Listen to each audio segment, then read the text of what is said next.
जय गुरुदेव.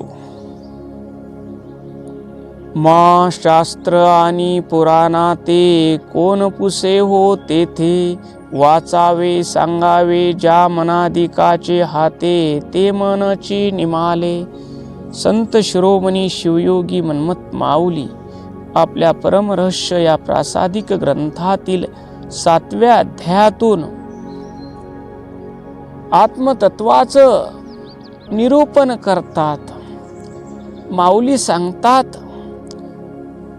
त्या स्वरूपाला जाणण्यामध्ये परा, पश्चंती, मध्यमा, वैखारी या चारीही वाचा समर्थ नाहीत.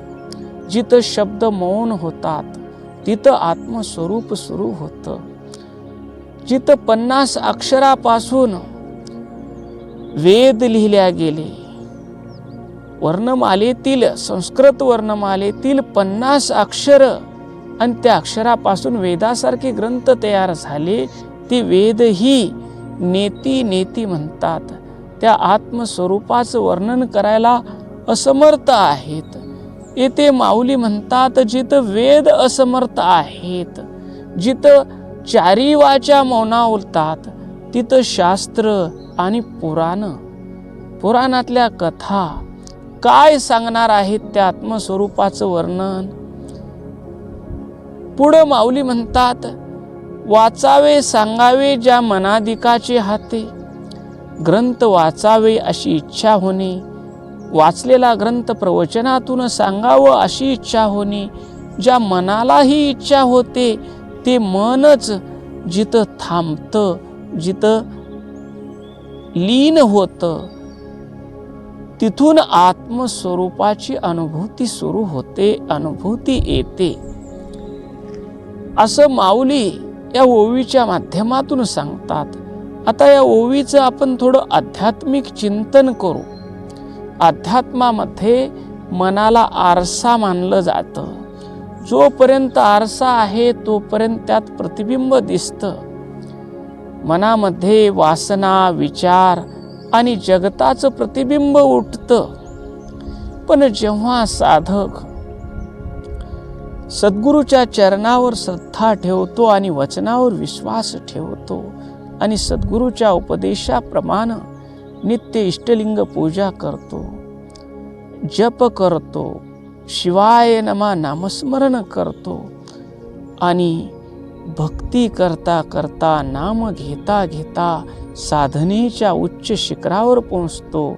जेथे मी करता भाव आहे, हा भाव त्याचा संपूर्ण जातो आणि जिथं मी करता भाव संपतो तिथं विचार संपतात, विचार थांबतात. विचार थांबतात तेव्हा आत्मस्वरूपाची अनुभूती येते. कापूर अग्नीने जाळीला, सरिसा अग्नीही विझला. परिमळ रूपे उरला, मानावाच की. कापूर जळून जातो आणि शेवटी त्याची राखही उरत नाही, अग्नीही शांत होतो. तसं या मनाचे संकल्प विकल्प थांबतात आणि मन शिवचिंतन करता करता शिवस्वरूप होतं.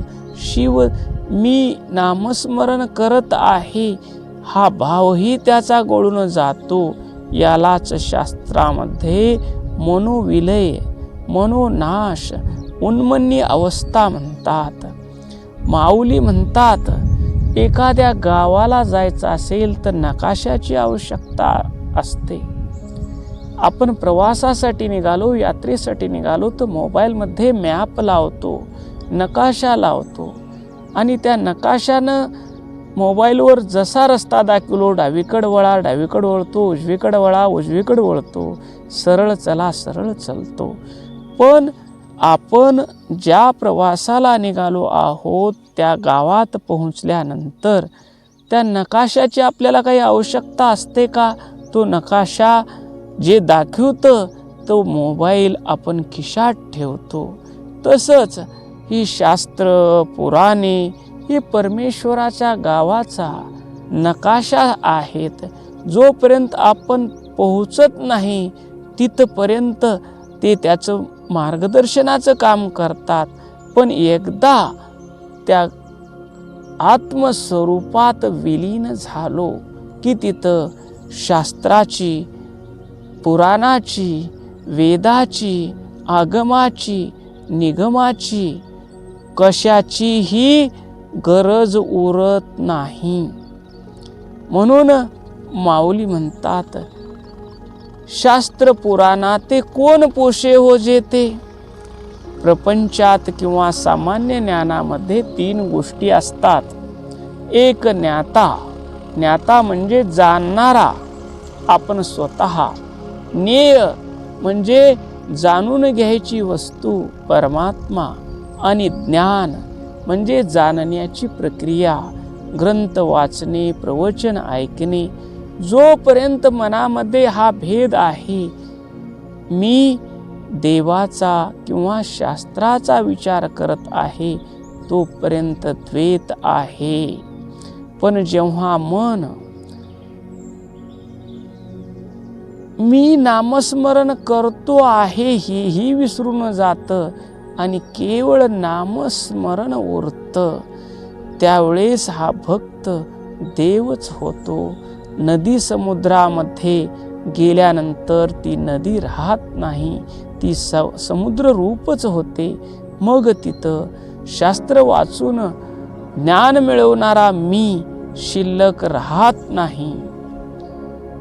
तेव्हा ते मनही लीन होतं. जगातील सर्व गोष्टी आपण शब्दात सांगू शकतो. समजा आपण आंबा खाल्ला तर तो गोड आहे हे आपण सांगू शकतो. पण गोड आहे म्हणजे नक्की काय आहे हे शब्दामध्ये पूर्ण व्यक्त करता येत नाही. तो केवळ जिभेचा अनुभव आहे. त्याचप्रमाणे आत्मस्वरूपाचा आनंद हा मनाच्या आणि बुद्धीच्या कल्पनेच्या पलीकडचा आहे. म्हणून माऊली म्हणतात, ज्या मनाधिकाच्या हाते ते मनची निमाली. म्हणजे ज्या मनाच्या हातानं आपण जगाचा व्यवहार पकडतो ते हातच म्हणजे मनच जिथं विरघळून गेलं, तिथे आता आत्मानंद अनुभवायचा कसा आणि सांगायचा कोणाला. तेथे केवळ शब्दातीत मौन उरते. काय गावे काय लिहावे, वाटे मौनच राहावे. चित्त झाले चिदानंद, अवघा कोंदला आनंद. या ओवीचा आध्यात्मिक संदेश असा आहे, धर्मग्रंथ, शास्त्र, मंत्र, ध्यान, मन ही सर्व साधने आहेत. तिथपर्यंत पोहोचण्यासाठी त्याची नितांत गरज आहे.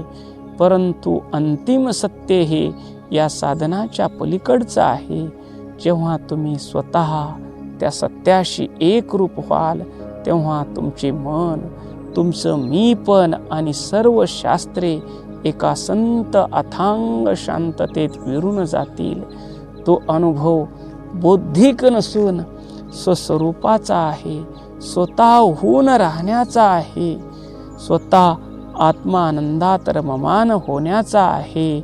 ओम शांती शांती शांती.